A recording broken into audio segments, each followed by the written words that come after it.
Hello guys, paano gumawa ng email account? So kung meron kang Google Search or Google Chrome, pwede yan. Halimbawa, Google Chrome, pindutin. Tapos sa search, i-search mo ang Gmail sign up. Tapos pindutin mo yan. Okay, pag lumabas to guys, piliin mo yung nasa unahan. Pindutin mo yung create a Gmail account. Okay, pag nakita mo yan guys, pindutin mo tong create an account. Okay, una mong ilalagay dyan yung pangalan mo. Halimbawa, lagay natin ay Tanod. Last name natin ay Barangay. Okay, Barangay Rose spelling pa. Okay, Tanod Barangay. Okay, next. Lagay mo yung buwan ng kapanganakan mo. Halimbawa, Abril.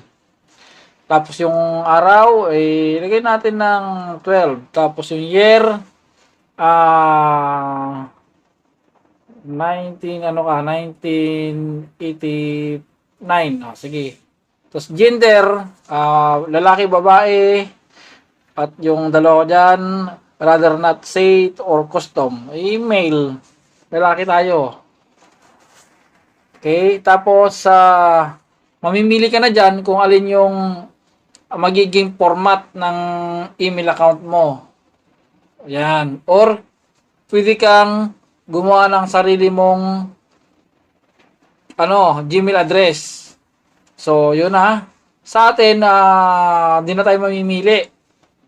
Or, gusto nyo, mamili na lang tayo. Sige, turo ko na lang yung paro gumawa. Halimbawa, ito na Tanod. Tanod. Barangay.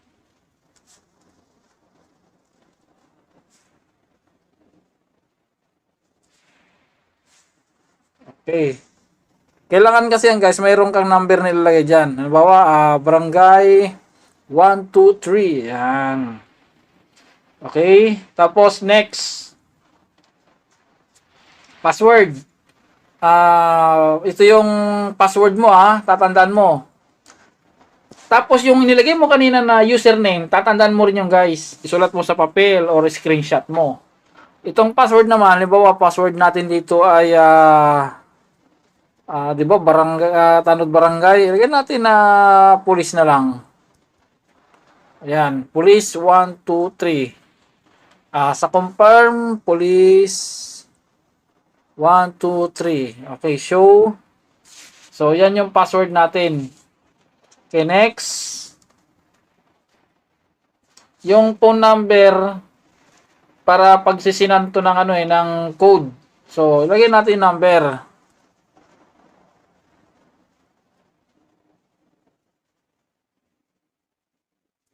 Okay, pag nalagyan na natin, next natin. Then, antayin mo yung yan. Nakikita ninyo, dumating na yung code. Ilagay natin, 4689. 489. 4006. Okay.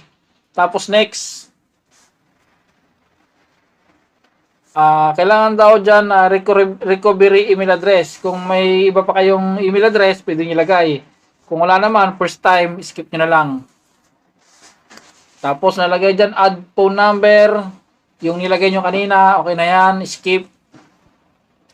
Tanod Barangay, next. Review your account info. Sabi niya, yan nakalabas na, di ba? Tapos next. Okay guys. I-scroll down tapos pindutin nyo tong I agree.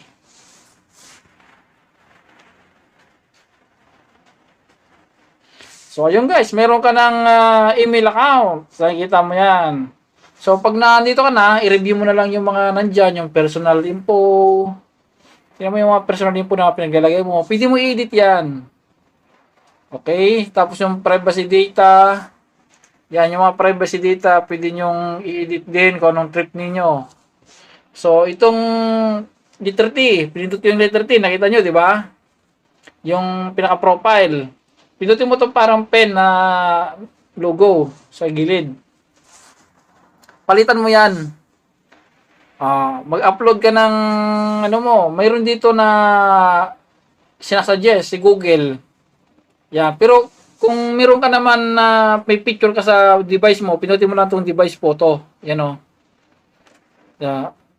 Tapos, upload picture or take a photo, sabi niya. Pwede ka mag-picture o ano. Yan o. Continue natin ha. So, mamimili tayo dito kung ano yung lalagay natin na picture. Nakita ninyo. Pero halimbawa, namili tayo ng itong arrow. Yan. Uploading daw. So, yan na guys. Pwede siyang i-crop. So, ganyan. Depende na sa inyo yan. Tapos, next nyo na lang. Okay. Nakalagay dyan, visible to anyone. Tapos, save as profile picture. So, ayan na yung profile picture mo. Okay na. Okay. Oh. Tapos, pag na-okay na yan, guys, ano mo na, i-X mo na, yung sa may X, you know. X. Kasi okay na, yan, oh. Kita mo. Meron ka ng email address. Nakikita nyo na sa taas, yung Google account ninyo, yan, oh. Nakalagin na siya kanina, guys, yan, oh. Pwede nyo siyang i-sign out. Okay. Ito rin ay pag nag-login kayo sa Google Play Store, YouTube, ano pa ba? Magamit nyo yan guys, lahat, pati sa YouTube. Okay? Sa paggawa ng Facebook, pwede rin yung gamitin yan.